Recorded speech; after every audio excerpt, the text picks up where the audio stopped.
Hello students, good morning. Here I am to solve a query of Master Rajdeep, class 12th A.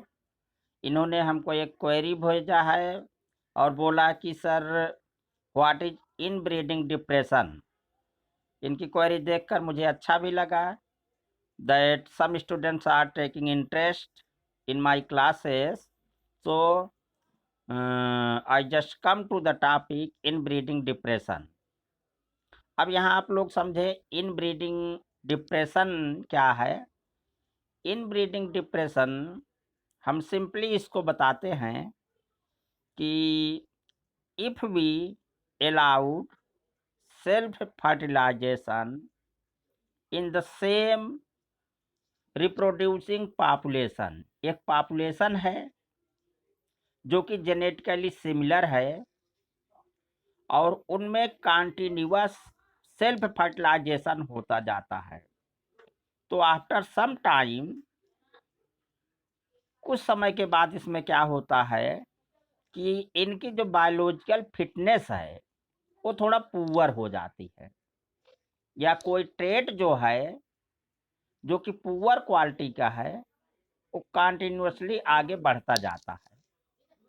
तो इससे क्या होता है, एक तो इनकी फिटनेस बढ़ती है और दूसरी चीज जो है इनमें एक होमोजेनाइटी काज हो जाती है।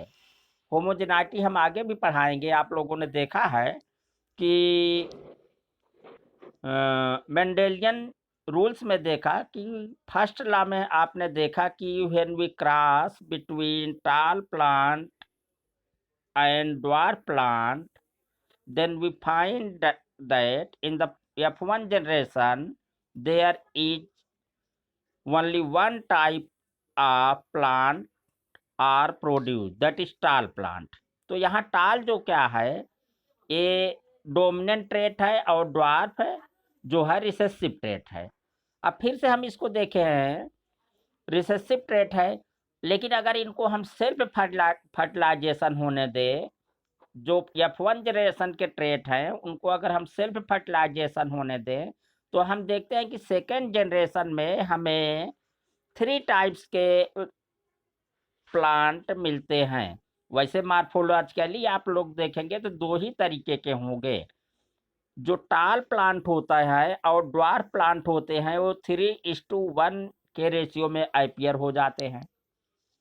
तो यहाँ पे भी देखें टाल प्लांट को हम देखें तो इसमें जो 25% प्लांट है उसमें जो जेनेटिक जीनोटाइप होता है कैपिटल टी होता है, और जो रेस्ट ऑफ यानी 50% हैं उसमें जो है कैपिटल टी और स्मॉल टी होता है। तो यहाँ पे देखें कि कैपिटल टी जो है ये होमोजीनस है और जबकि कैपिटल टी स्मॉल टी जो है वो हेट्रोजीनस है। इसी तरीके से हम यहाँ पेरेंटल स्टॉक में देखें स्मॉल टी ये भी होमोजीनस है। तो इसको होमोजा अब इनके कैपिटल टी में हमने देखा कि अगर इनमें हम अब लगातार सेल्फ पॉलिनेशन कराते रहें तो हमें हमेशा ही एक ही तरीके का प्लांट मिलता रहेगा। इसी तरीके से अगर हम स्मॉल टी में जो है यानी ड्वार्फ प्लांट में अगर हम ये कराते रहें तो हमें एक ही तरीके का ये प्लांट मिलता रहेगा। अब सोचिए एक ही तरीके का, इसमें कोई क्वालिटी नहीं इम्प्रूव। इसी को हम इसकी वजह से क्या होता है इनकी बायोलॉजिकल फिटनेस कमजोर होगी और इनमें कुछ पुअर क्वालिटी आ जाएंगे। तो ये कि होमोजिनाइटी काज होती है। होमोजीनस में हम देखते हैं होमोजिनाइटी में कुछ ट्रेट रिसेसिव होते हैं, वो मेल और फीमेल में पड़े हैं, वो अपीयर नहीं हो रहे हैं। लेकिन अगर जो एक ही जनरेशन है उसमें आ जा रही है एक ही कास्ट में, अगर उसमें मेल फीमेल में क्रॉस करा दे तो जब दोनों मिल जाते हैं तो इनमें क्या होता है ये डिजीज अपीयर हो जाती है। ये इसका बहुत बड़ा नुकसान है। तो हम क्या कर सकते हैं, तो इनब्रीडिंग डिप्रेशन एक्चुअल में क्या हुआ, इनब्रीडिंग डिप्रेशन जो है it is inbreeding inbreeding depression से ये हो जा रहा है कि अगर एक स्पीसीज है रिप्रोड्यूटिंग स्पीसीज है कंटिन्यूअसली उसमें इनब्रीडिंग हम कराते रहेंगे, यानी उसी पॉपुलेशन स्टॉक के मेल और फीमेल में हम अलाउड करेंगे रिप्रोडक्शन, तो एक ही ट्रेट डेवलप्ड होता जाएगा और उससे फिटनेस भी कम होती जाएगी। तो इसी को इनब्रीडिंग डिप्रेशन कहेंगे। अब इनब्रीडिंग डिप्रेशन को दूर करने के लिए क्या कर सकते हैं हम? जैसे हमने यहाँ पे देखा कि अब इनब्रीडिंग डिप्रेशन को दूर करना है तो जेनेटिकली डिसिमिलर वैरायटी में जेनेटिकली डिसिमिलर वैरायटी में हम इनको क्रॉस पॉपुलेशन पॉलिनेशन या क्रॉस फर्टिलाइजेशन करा सकते हैं। अब आप लोग को एक एग्जांपल लेता हूँ।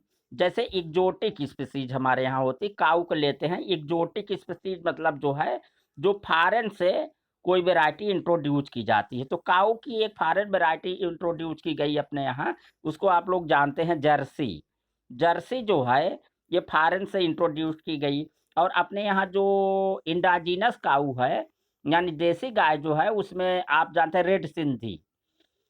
रेड सिंधी। अब जर्सी काऊ की क्या खासियत होती है कि इसका लैक्टेशन पीरियड बहुत ज़्यादा होता है, यानी ये ज़्यादा दूध भी देती है और ज़्यादा समय तक देती है। लेकिन इसमें कमजोरी क्या है? ये जो है इनके जो बेबी होते हैं वो ज़्यादा स्ट्रांग नहीं होते हैं, एडवर्स कंडीशन में नहीं सर्वाइव करते।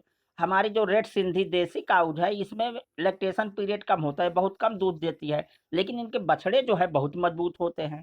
अब क्या करें हम? जर्सी के मेल और जो है एक्जोटिक के अपनी जो रेड सिंधी है इसके फीमेल में क्रॉस करा देंगे।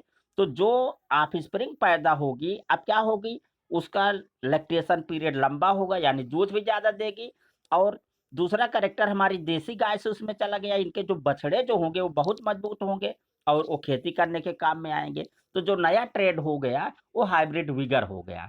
तो अगर इनब्रीडिंग डिप्रेशन को ख़त्म करना है तो हमें हाइब्रिड विगर के लिए लाना होगा। इसके लिए हम जो डिफरेंट जैसे एक पॉपुलेशन है दूसरी पॉपुलेशन है, इनके बीच में हम जो है क्रॉस कराएंगे तो हाइब्रिड विगर होगा। ह्यूमन बीइंग में भी इसीलिए हम लोग कहते हैं कि जो इंटरकास्टेड मैरिजेज है उनको हम बढ़ावा देते हैं। और जो ब्लड रिलेटेड है, ब्लड रिलेटेड सगोत्री विवाह जो होता है, ब्लड रिलेटेड मैरिजेज को हम डिमोटिवेट करते हैं। ब्लड रिलेटेड मैरिजेज नहीं करना चाहिए। ब्लड रिलेटेड मैरिजेज का मतलब हुआ कि अगर कभी भी हमारे एंसेस्टर कॉमन रहे हों तो उनमें मैरिजेज नहीं होना चाहिए। और एनिमल में तो ये बहुत कॉमन चीज़ है, देखते हैं कि ब्लड रिलेटेड ही रिप्रोडक्शन होता है, उससे इनब्रीडिंग डिप्रेशन आ जाता है। तो उसको दूर करने के लिए ये किया कि उम्मीद करता हूँ कि आप लोग समझ गए होंगे। ऐसे क्वेरी भेजते रहिए, हम आपके सलूशन को मतलब प्रॉब्लम को सॉल्व करते रहेंगे।